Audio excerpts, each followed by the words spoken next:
안녕하십니까. 사실과 자유 이승만 TV의 주익종입니다. 지난주에 독립기념관장과 관련된 말씀을 드렸는데 오늘도 역시 그와 관련된 말씀을 드리도록 하겠습니다. 오늘 강의의 제목은 국힘당에게 바보야 문제는 역사야 입니다. 제가 국민의힘당, 국힘당이라고 하겠습니다. 국힘당 의원들, 정치인들에게 하고 싶은 말인데 역사가 중요하다는 것을 좀 깨달으라는 것입니다. 결론을 미리 말하자면 더불어민주당과는 달리 국힘당에는 국힘당만의 역사관, 역사의식이 없습니다. 우파가 표를 줄 정당이 국힘당인데 그 당에 자신의 역사관이 없으면 어떤 일이 벌어질까를 생각해 보겠습니다. 이번 광복절을 전후해서 역사 관련 큰 소동이 있었습니다. 윤석열 정부의 독립기념관장 임명에 대하여 광복회가 강력 반발하여 광복절 기념식에 불참하고 야당도 그에 동조하여 아예 야당과 광복회가 정부 주최의 기념식과 별도의 기념식을 개최했던 것입니다.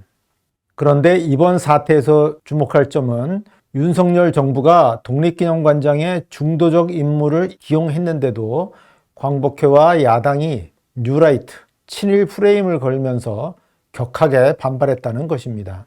새 독립기념관장 김형석 씨는 제가 지난번 영상에서도 언급했지만 우파 역사관을 갖고 있지 않습니다. 그는 이승만 못지않게 김구도 중요하고 건국절을 제정해서는 안 되며 이영훈 교수 그룹은 일본의 식민 통치를 정당화하며 독립운동가를 폄훼한다고 말하는 인물입니다. 좌와 우를 뒤섞었다는 의미에서 좋게 말하면 중간적, 나쁘게 말하면 잡탕 역사관을 가진 사람입니다. 그럼에도 광복회와 야당은 대대적인 친일 공세를 펼쳤습니다. 이것은 야당과 광복회가 좌익 역사관에 조금이라도 어긋나는 견해를 가진 공직자를 결코 용납하지 않음을 뜻합니다. 좌익의 역사관은 어떤 것일까요? 다음과 같이 요약할 수 있습니다. 첫째, 너무나 아름답게 오순도순 잘 살아오던 조선은 야수와 같은 일본의 폭력 때문에 멸망하였다. 둘째, 그럼에도 한국인은 1919년 3.1운동의 여세를 몰아 대한민국을 세웠고 그 가열찬 독립투쟁 끝에 광복을 맞았다. 셋째, 그런데 독립운동가라고도 할 수 없는 이승만이 외세, 미군정에 힘입고 친일 세력과 손잡아 국토를 두 동강 내고 반쪽짜리 대한민국 정부를 세웠으며 이는 박정희 군사 독재로 이어졌다. 넷째, 이에 민중 세력이 반외세, 반독재 투쟁을 가열차게 전개한 결과 민주화를 일으켰으며 바야흐로 민족 통일을 바라보고 있다. 자, 이런 시각에서는 1948년 8월의 사건은 반민족적 반동정부의 수립에 불과합니다. 1948년 8월 대한민국 건국을 말하는 자는 용납할 수 없습니다. 광복절을 전후한 이번 역사소동은 좌익이 자신의 역사관에 조금이라도 어긋나는 역사관이 퍼지지 못하도록 그 싹을 집 밟는 데서 벌어진 일이었습니다. 이는 극단주의, 근본주의의 행태입니다. 근본주의란 어떤 주의, 원칙을 철저히 지키고 그에 조금이라도 어긋나는 행위는 절대로 용납하지 않고 철저히 응징하는 것을 말합니다. 이슬람 근본주의 탈레반이 우상을 타파한다면서 아프가니스탄 수도 카불 북서부의 한 계곡 절벽에 6세기경 세워진 수십 미터짜리 석불을 다이너마이트와 로켓포로 산산조각낸 것은 그 단적인 예입니다. 프로야구 두산 롯데의 이번 광복절 경기에 두산의 일본인 시라카와 투수가 선발 투수로 나올 예정이었으나 광복절에 어찌 일본인 투수가 라는 광적인 비판 때문에 선발 투수가 바뀐 것도 같은 예입니다. 수십 년간 잘 자라온 향나무를 일본 계통의 나무라고 일제히 제거하는 것, 또 역시 수십 년간 불러온 교가를 친일 행위자가 작곡했다고 폐지하는 것, 한두 가지가 아닙니다. 반일 근본주의, 반일 종족주의가 자라나는 온상은 한국사학계, 역사교육계입니다. 수많은 한국 사학자들과 역사 교사들은 글과 말로 반일 근본주의, 반일 종족주의를 전파합니다. 그걸 배우고 자라나 야당, 광복회, 언론계에 포진한 전사들, 싸움꾼들이 좌익 사관을 거부하는 인물을 집중 공격해서 공직에서 낙마시킵니다. 박근혜 정부 시절 야당과 KBS는 언론인 문창극 씨의 강연 중 식민 지배는 하나님의 뜻이었다는 한 문장을 문제 삼아 총리 후보에서 낙마시켰습니다. 하나님이 시련과 고난을 통해 한민족을 단련시켰다는 좋은 취지의 말을 완전히 왜곡했습니다. CBS 아침방송 뉴스쇼 진행자인 김현정 앵커는 김영석 씨에게서 뉴라이트는 독립균형관장직에 오르면 안 된다는 답을 끌어내기도 했습니다. 현 더불어민주당, 조국혁신당의 야당 정치인들은 이 싸움의 중요성을 잘 알고 있어서 누구나 전사로 뜁니다. 광복회가 정부 개최 광복절 행사 불참을 선언하자 야당은 그에 적극 동조해서 정부와 별개의 광복절 기념 행사를 백범기념관에서 열었습니다. 그리고 더불어민주당의 국회의원은 개별로 혹은 집단적으로 또 그 지방의회 의원들 집단은 자신들의 역사관을 수호하는 싸움을 적극 벌였습니다. 더불어민주당의 박찬대 원내대표는 12일 최고위원회의에서 윤석열 정권 곳곳에서 친일 바이러스가 전성시대를 누리고 있다고 비난하고 윤석열 대통령이 독립열사 앞에 부끄럽지 않도록 김영석 독립기념관장 임명을 즉각 철회하고 무리한 인사 강행에 대해 국민께 사과하라고 요구했습니다. 원내대표이자 전당대회 중이라 당대표 직무대행의 발언이니 상당한 무게가 실렸습니다. 더불어민주당 등 6개 야당은 같은 날 김영석 독립기념관장 인선 규탄 및 임명 철회 촉구 결의안을 국회에 제출하였습니다. 그리고 같은 당의 충청 남북도, 대전광역시, 세종시 의원 21명 전원도 같은 날 독립기념관장 임명 철회를 요구하는 성명서를 발표하고 기자회견을 열었습니다. 야당 인사들은 15일 광복절에 독립기념관 앞 광장에서 시민단체와 함께 독립기념관장 임명 철회 범시민 결의대회를 열기도 했습니다. 더불어당 사람들이 벌인 일의 일부만 든 게 이렇습니다. 더불어당 의원들은 위안부를 모독하여 그 명예를 훼손한 자, 심지어는 위안부 운동단체의 명예를 훼손하는 자를 처벌한다는 법안을 지난 21대 국회에서 발의한 바도 있습니다. 5.18 광주 민주화운동 관련자의 명예를 훼손하는 행위는 처벌하도록 이미 법제화되어 있습니다. 광주 북한군 개입설을 주장한 지만원 씨가 그 법으로 2년형을 선고받고 복역 중에 있습니다. 더불어민주당은 아예 포괄적인 역사부정죄 처벌법도 추진합니다. 이 법은 일제강점기를 찬양하거나 위안부와 징용이 자발적 선택이었다거나 5.18이 북한군의 개입으로 발생했다고 주장하는 등 여러 역사 문제에서 역사적 사실을 왜곡하거나 부정하는 행위를 처벌하는 법입니다. 물론 이 역사적 사실이란 좌익이 인정하는 역사적 사실입니다. 5년 전 이영훈 교장께서 기획 발간한 반일 종족주의 책에 대해서도 역사 부정죄 처벌 이야기가 있었습니다. 그들은 이른바 친일사관 보유자의 공직 취직, 취임 제한 등의 제재를 가하려고도 합니다. 더불어당 정책위원장 진성준은 며칠 전인 20일 독도 영유권을 부정하는 자를 내란죄로 형사처벌하며 일제 식민지배를 위하하거나 친일 반미적 행위를 찬양 공모한 사람은 공직을 맡거나 공공기관에 진출하지 못하도록 법제화를 할 것이라고 했습니다. 역사관과 공직, 취직, 취임이 얼마나 관계가 있을까요? 예를 들어 한전 사장 직무와 사장의 역사관은 별 관계가 없지요. 진성준의 이 발언은 역사관, 즉 사상을 검열해서 취업을 제한하겠다는 사상검열죄의 실시 예고입니다. 진성준은 자신이 전체주의자임을 그냥 드러냈습니다. 이처럼 더불어당과 조국당에는 역사 문제에 대하여 발언하거나 역사 관련 법안을 내는 정치인들이 우글우글합니다. 더불어당 정치인들은 참으로 역사 문제에 관심이 많습니다. 제가 대한민국 역사박물관에 근무할 때의 경험입니다만 관련 상임위인 교육문화위원회, 약칭 교문이죠. 지금은 교육위원회, 또 문화체육위원회로 쪼개졌습니다.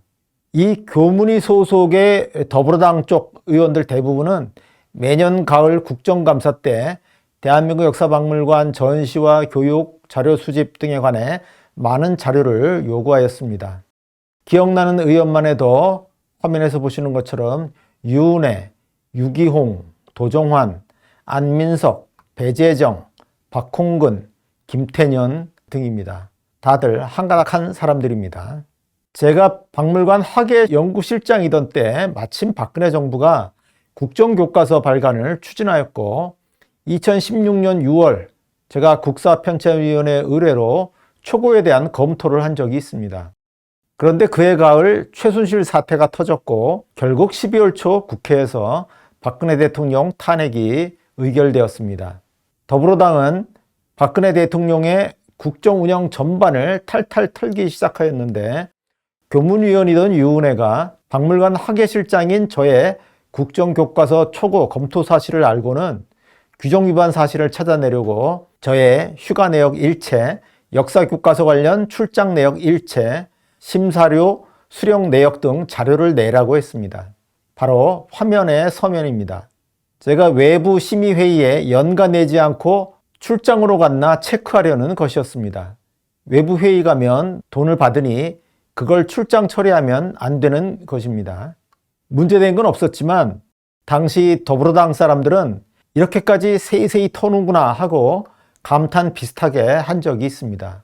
그 사람들은 역사 관련 문제에는 기를 쓰고 달려드는 훈련이 되어 있습니다. 그러나 이른바 보수당, 국힘당 쪽 정치인들은 어떻습니까? 그들은 역사 문제에 관심이 없습니다. 그러니 역사 문제를 잘 알지도 못합니다. 관심이 없어서 무식하고 무식하니 더 관심이 없어집니다. 무엇이든 공부할수록 파고들어서 알게 될수록 새로 공부할 것과 알아야 할 것이 더 많아지는 것 아닙니까? 국힘당 의원들은 요즘 말로 여갈못, 역사를 알지 못하는 사람들이니 국회에서 역사 문제를 잘 거론하지도 않습니다. 제가 박물관 근무할 때 자료 요구한 새누리당 의원들이 있긴 있었는데 그 이름은 한 명도 기억나지 않습니다. 이번에 야당과 광복회가 윤석열 정부의 십자포화를 퍼부을 때도 디펜스하는 국힘당 의원이 별로 없었습니다. 광복회 이종찬에 대한 제대로 된 비판은 권성동 의원, 아래 맨 왼쪽 인물이죠. 권성동 의원이 14일 페이스북에서 쓴 글 정도였습니다.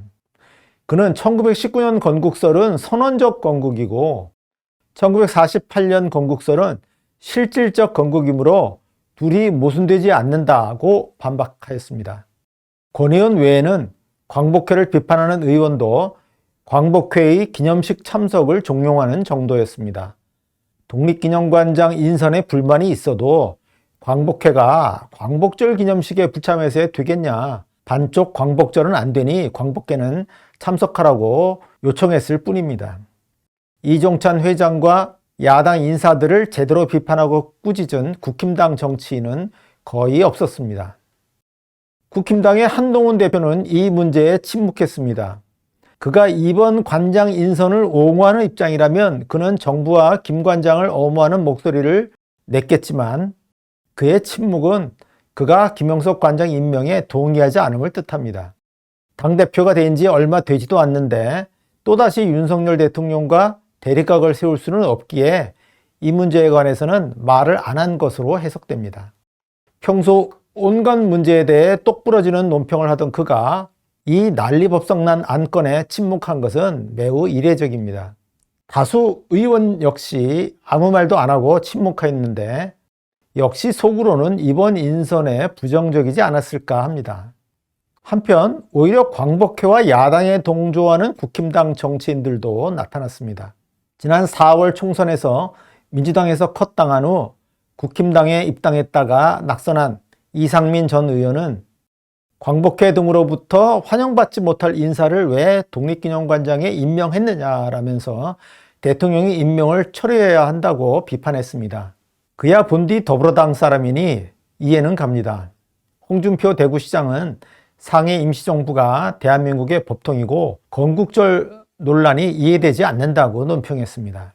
그는 대한민국 건국일을 1919년 4월 11일 상해 임시정부 수립일로 봐야 한다고 했는데 이 말은 김영석 관장의 부적절함을 시사한 것입니다. 그가 건국절 논란이 이해되지 않는다고 한 것은 뉴라이트, 이영훈 교수를 겨냥한 말입니다. 그는 이영훈 교수를 평지풍파 일으키는 인물로 봅니다. 그런데 4월 11일이 임시정부 기념일로 되어 있지만 이는 잘못된 것입니다. 1919년 9월 11일 한성정부를 중심으로 상해와 연해주의 임시정부가 통합하여 통합임시정부가 출범했습니다. 굳이 거슬러 올라가 건국 시점을 찾는다면 이 9월 11일이 맞습니다. 홍 시장은 잘 알지도 못하면서 끼어든 것입니다. 그는 2019년 저희 반일종족주의 책이 나왔을 때에도 이건 아니다, 식민사관 주장과 맞아떨어지는 것이 아닌가 라고 비난하여 역사를 알지도 못하면서 역사 문제에 끼어든 바 있습니다. 국힘당이 참패한 지난 4월 총선에서 경기 북부에서 어렵게 당선된 젊은 정치인 김용태는 14일 윤 대통령이 지명 철회를 해야 한다고 주장했습니다. 그는 광복회라든지 순국선열에 대한 후손분들의 목소리를 잘 귀담아 듣는 것이 보수정당이 나아가야 할 길이라 생각한다면서 광복회의 이종찬 편을 들었습니다. 그가 어떤 책에 잡힌 역사 인식에서 이렇게 주장한 건 아닙니다. 그저 독립기념관장은 광복회가 환영할 인사여야 한다는 것 뿐입니다. 독립기념관을 무슨 옛날 독립운동가 후손들의 소유물로 보는 듯해서 지극히 실망스럽습니다. 이게 국힘당에 촉망받는 신예 정치인의 수준입니다. 참으로 한심합니다. 국힘의 중진 정치인, 당내 최다선인 육선 의원 조경태도 김영석 관장 임명은 부적절하며 스스로 거취를 결정해야 한다고 스스로 사퇴하라고 말했습니다. 국힘당의 분위기를 집약해보면 이번에 국힘당의 극소수, 사실상 한 명이 야당과 광복회의 역사관을 비판했을 뿐 다수는 침묵했습니다. 그들은 내심 야당과 광복회에 동조하지만 역사를 잘 모르기도 하니 오불관, 내 몰라라 했습니다. 나머지 소수는 야당, 광복회 편을 들었습니다. 그들은 좌익사관을 갖고 역사 문제에서 좌익과 행보를 같이 한 것입니다. 즉, 국힘당 의원 대다수는 역사를 모르고 나머지 소수는 좌익사관을 갖고 있습니다. 역사를 모르는 대다수는 어정쩡하게 좌익사관을 따르고 역사를 좀 안다고 자임하는 소수는 확고한 좌익사관 소지자입니다. 이것이 국힘당의 현실입니다. 그런데 국힘당이 자신의 역사관이 없이 좌익 역사관에 빠져 있으면 무엇이 문제일까요? 우선은 매년 돌아오는 무슨 역사 기념일마다 국힘당이 역사의 죄인이 되는 것입니다. 국가기념일로 되어 있는 4월 3일, 5월 18일 이 두 날에 제주 4.3 사건 기념식이나 5.18 광주 민주화운동 기념식에서 국힘당은 죄인인 마냥 사과하고 용서를 구합니다. 더불어당은 국힘당을 죄인시하고 호통칩니다. 사과받고 용서해줄 주체는 4.3 사건 관련 제주도민, 또 5.18 관련 광주 시민을 대표한 더불어당입니다. 우리나라의 정당 구도상 국힘당과 더불어당이 권력을 놓고 서로 싸우는데 한쪽은 사과하고 용서를 구하고 다른 한쪽은 상대를 꾸짖는 구도라면 싸움이 제대로 되겠습니까? 국힘당은 이미 지고 들어가는 겁니다. 우파의 관점에서 4.3 사건과 5.18을 본다면 국힘당은 역사의 죄인이 아닙니다. 4.3 사건이 뭡니까? 50 총선거를 무산시키려고 폭동을 일으킨 남로당 유격대를 군경이 진압 소탕하는 과정에서 부수적으로 양민 피해가 발생했다는 것 아닙니까? 이승만 대통령 등 원조 우파가 대한민국을 세우는 과정에서 공산 분자 때문에 생긴 피해와 관련해서 후손 우파가 죄인 마냥 주눅들 것이 없습니다. 기념식에서 더불어당 참석자가 국힘당 참석자에게 학살자의 후예니 하면서 비난하면 받아치면 됩니다. 하지만 좌익 역사관대로 4.3 사건을 제주도민의 정당한 항거에 대한 양민 학살의 국가폭력으로 보면 국힘당은 학살자의 후예가 되고 국가폭력을 자행한 선조의 잘못을 사과해야 되는 처지가 됩니다. 사관에 따라 국힘당의 위상과 모양새가 전혀 다릅니다. 이런데도 국힘당이 좌익 역사관을 가져야 하겠습니까? 더 언급하지는 않겠습니다만 5.18에 대해서도 마찬가지 이야기를 할 수 있습니다. 역사 기념일만 문제가 아닙니다. 좌익 역사관에 빠진 국힘당은 역사 문제만 제기되면 항시 수세에 몰립니다. 아무 말도 못하고 그냥 끌려다닙니다. 국힘당은 좌편향된 역사 교육에 대해서도 입도 뻥끗 못합니다. 아예 역사 문제를 회피합니다. 그리고 이승만 학당 등 우파 역사 그룹에 대해서도 자신이 한데 묶여서 뉴라이트라고 공격당할까봐 손사래를 칩니다. 그 결과는 정치적 헤게모니를 더불어당에게 넘겨주는 것입니다. 일례로 5.18 정신의 헌법 전문 반영건이 있습니다. 본래는 더불어당이 제기한 것인데 지난 1월 초 국힘 비대위원장 한동훈이 광주 5.18 국립묘지를 방문 참배하면서 헌법 전문에 5.18 정신을 넣겠다고 공언하여 현재는 여야가 동의하는 안건이 되었습니다. 그런데 5.18은 누구의 자산입니까? 더불어당의 전가의 보도와도 같은 핵심 상징 자산 아닙니까? 더불어당은 군부의 군합발 때문에 한국 민주주의의 촛불이 꺼져갈 때 광주 5.18이 그 촛불을 되살려 마침내 횃불로 들불로 만들었다고 자랑하지 않습니까? 더불어당의 정치적 정당성의 뿌리에 5.18이 있습니다. 그걸 헌법 전문에 3.1운동 수준으로 격상해 놓으면 더불어당은 민주공화국, 대한민국의 정통 정당이 됩니다. 더불어당은 민주공화국의 정신을 체현한 정당으로 격상합니다. 국힘당은 영원한 이류, 아류 정당이 됩니다. 5.18이 민주화 운동임을 부정하는 게 아닙니다. 5.18이 중요한 민주화 운동의 하나이니 국가가 기념하는 정도로 해야지 그걸 헌법 전문에 넣을 수는 없는 것입니다. 우파의 역사관에서 5.18은 대한민국의 기원이 된 3.1운동과 같은 급의 사건이 아닙니다. 반면 좌익의 역사관에서는 5.18은 대한민국을 재탄생시킨 3.1운동급의 큰 사건입니다. 국힘당은 어느 역사관을 가져야 하겠습니까? 그런데도 한동훈은 비대위원장 시절 5.18 정신의 헌법 명기를 공언했습니다. 그는 근래 압도적 지지로 정식 당대표가 되었습니다. 더불어당이 지금 최상병, 김건희, 노란봉투법, 방송통신위원회 등 여러 현안으로 공세를 취하느라 헌법 개정 문제를 거론하지 않을 뿐인데 더불어당이 헌법 개정을 들고 나오면 국힘당은 어찌할 것입니까? 한동훈 대표가 그걸 거절할 수 있습니까? 더불어당이 일방적으로 헌법 개정안 만들어서 국회에 제출해도 한동훈 대표는 찬성할 수밖에 없습니다. 국힘당은 이 문제에서 꼼짝달싹할 수 없습니다. 이는 좌익 역사관에 빠진 한동훈 대표가 5.18 정신 헌법 반영을 덥석 물어서 생긴 문제입니다. 5.18과 같은 특정권을 넘어서서 한 정당이 그 소속 정치인이 합당한 역사관을 갖는 게 왜 중요할까요? 정당은 동일한 정체성을 공유하는 지지자를 기반으로 하는데 이 정체성은 흔히 역사를 소재로 해서 형성되기 때문입니다. 한국 우파의 정체성을 표현하는 단어를 생각해 봅시다.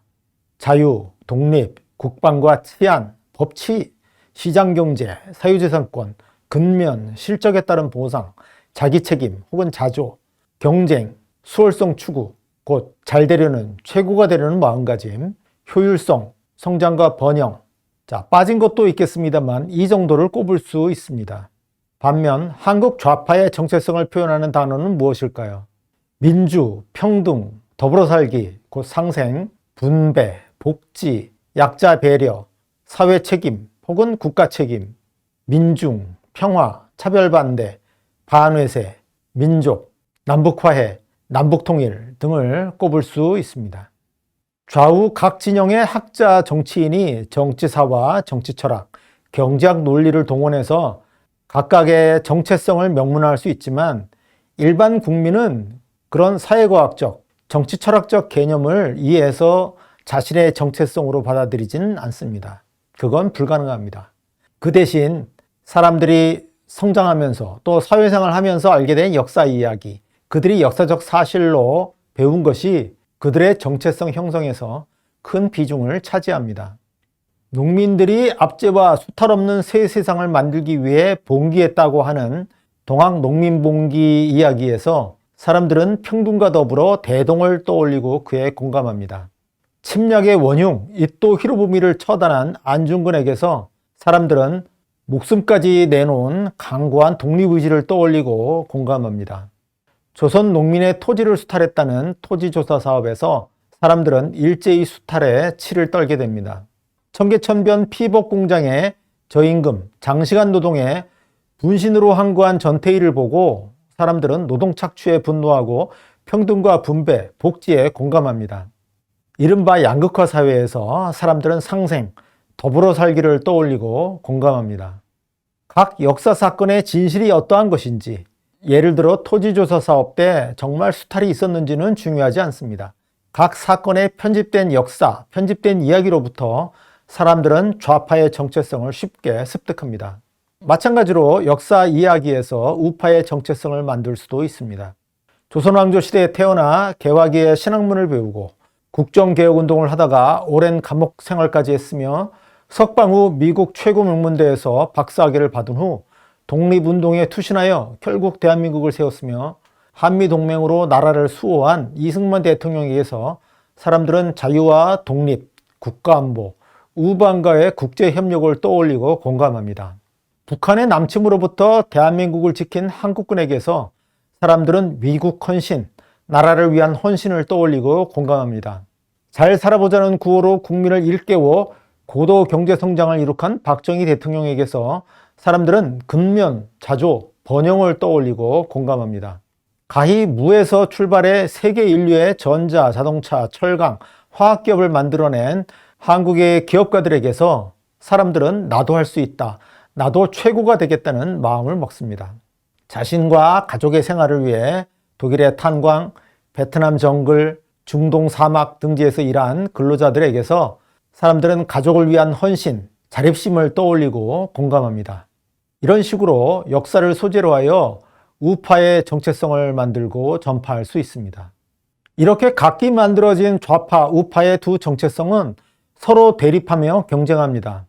그런데 한국에서 역사학은 좌파의 소굴이 된 지 이미 오래이기에 좌파 역사관을 담은 역사 이야기가 차고도 넘칩니다. 그 역사 이야기는 이영훈 교수가 반일 종족주의 책에서 밝힌 것처럼 대부분 엉터리입니다. 그러나 이는 전혀 문제가 안 됩니다.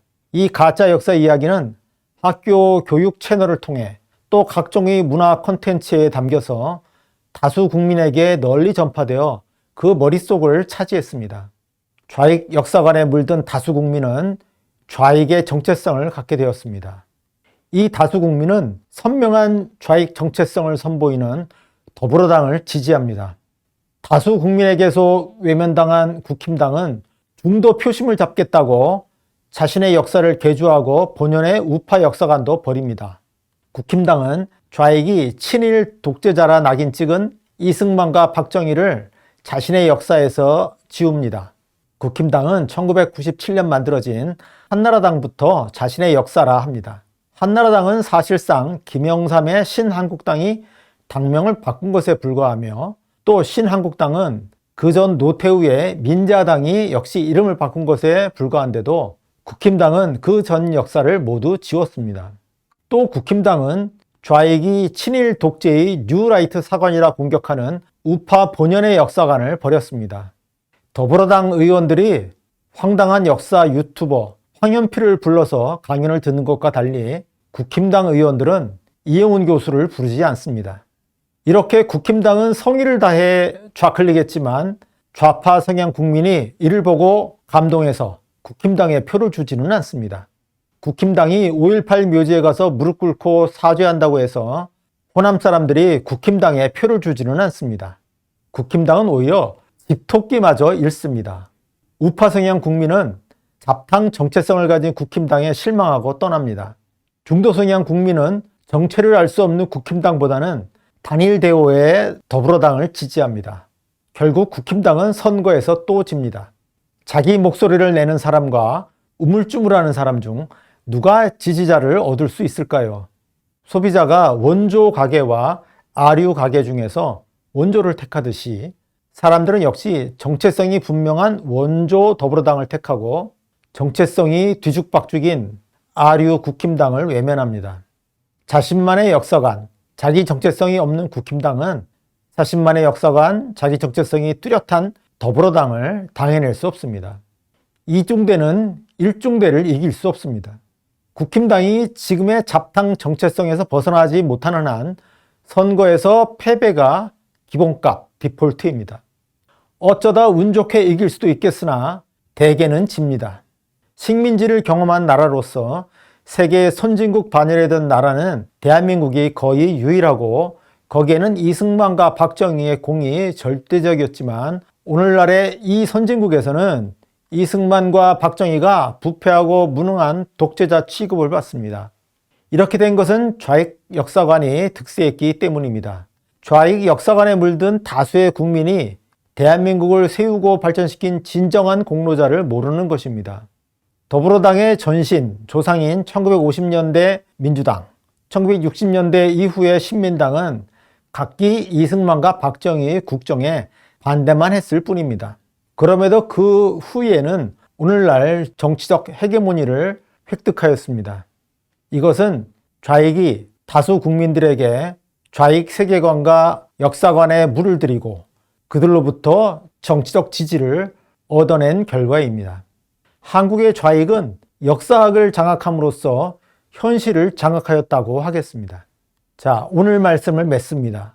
더불어당 등 한국 좌익은 좌파의 정체성을 형성하는 데서 역사의 효용성, 쓸모를 잘 알고 있기에 역사에 큰 관심을 보입니다.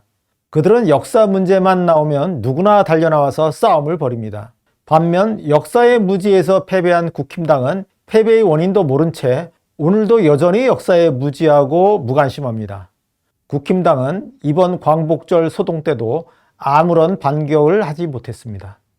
1992년 미국 대선에서 아버지 부시와 클린턴이 맞붙었을 때 클린턴은 바보야, 중요한 것은 경제야 라는 구호로 핵심을 찔렀고 그래서 제1차 걸프전 승전의 주역 아버지 부시를 무찔렀습니다. 저는 오늘 국힘당에게 말하고 싶습니다. 바보야, 중요한 것은 역사야. It's the history, stupid. 경청해 주셔서 감사합니다.